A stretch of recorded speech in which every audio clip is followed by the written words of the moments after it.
আপনি রিলিজ দেন, মালিকের রিলিজ দিবে না। মালিকের কলার নাকি ধরছে, ধরা বলছে তুই আমার রিলিজ দিবি নাকি আমি গিয়ে তোর নামে মামলা করবো, তুই আমার রেপ করছিস। আপনারাই বলেন, বাঙালি একটা মেয়ে হয়েছে কি কোরিয়ার একটা মালিকের কাছে এরকম আচরণ করতে পারবে? তারা বলছে 90% আমাদের দোষ, আমরা কোম্পানি পাল্টাই, গিয়াই আমরা কোম্পানি পাল্টাই। আমার বয়ফ্রেন্ড আছে, আমার জামাই আছে ওই কোম্পানিতে, আমি এই কোম্পানি চলে যাই। প্রায় 1 লাখ টাকার উপরে আমরা খরচ করে, এত কষ্ট করে এই পর্যন্ত আসার পর আর 2 বছর পরে কেন ডিলেট হবে? কোনো প্রশ্ন আসে না। অন্যান্য দেশ থেকে, নেপাল থেকে কোনো 2024 সালের লোক নাই, সব 2025 সালের লোক মানে ঢুকতেছে আর তারা ভিসা পাইতেছে। আর আমরা 2022 সালের পোলাপান এত কষ্ট করে আইসা, এত পরীক্ষা দিয়ে, এত মানে যুদ্ধ কইরা আমরা কেন ডিলেট হবো? আমরা কেন 2022 সালে এখনো বাংলাদেশে থাকি? বয়সের বলে তাদের হাতে কোনো মানে কোনো কিছুই নাই।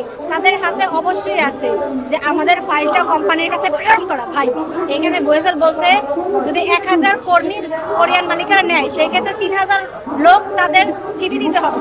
তো সেই ক্ষেত্রে আমি প্রায় 1.5 বছর রোস্টারে আছি মেয়ে হিসেবে। আমাদের এখানে মেয়ে খুবই কম, হাতে গোনা কয়েকজন।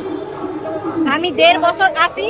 এখন বাংলাদেশ থেকে যদি একটা মেয়ের ইস্যু করায়, সেক্ষেত্রে 3টা যদি মেয়ের ফাইল দেয়, আমার ফাইলটা অবশ্যই একবার কোম্পানির মালিকের কাছে যাবে। আমার ফাইলটা এখন পর্যন্ত একবারও কোম্পানির মালিকের কাছে যায় না। আমি জানি না আমার ফাইলটা কি আদৌ কোরিয়াতে আছে নাকি বয়েছে খাইয়া তারপরে হাত মুখ মুইসা ফেলাই দিছে ড্রেনে, আমি সেটা জানি না। কোনো গিয়ে 1000 লোক লাগে, অবশ্যই আমার ফাইলটা মানে বয়সলের দায়িত্ব কোম্পানির মালিকের কাছে দেওয়া। সেই ক্ষেত্রে আমার ফাইলটা এখনো যায় নাই। অন্যান্য দেশ থেকে ঠিকই কোম্পানি লোক যাইতেছে, হাজার লোক ইস্যু হইতেছে।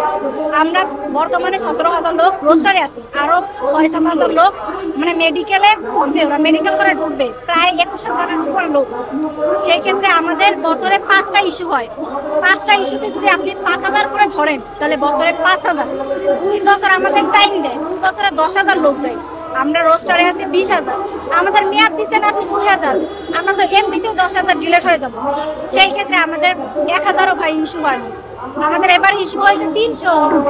17,000 লোকের মধ্যে যদি এক ইস্যুতে 300 জন ইস্যু হয়, তার মধ্যে ভাই প্লাস, তার মধ্যেও আমরা শুনছি যে 17 লাখ 18 লাখ টাকা খরচ করে তারপর তারা চলে গেছে।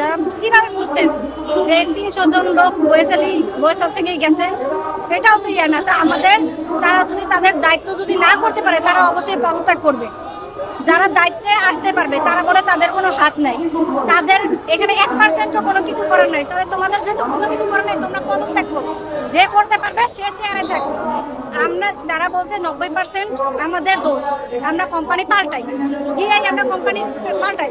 আমার বয়ফ্রেন্ড আছে, আমার জামাই আছে ওই কোম্পানিতে, আমি এই কোম্পানি ফালাই ছিল, ওই কোম্পানিতে চলে গেছে। ওর গার্লফ্রেন্ড আছে, বউ আছে, ওই কোম্পানি ফালাই ছিল, ওই কোম্পানিতে চলে যায়। কিরম স্যার বলছে যে মেয়েদের কেন ইস্যু হয় না?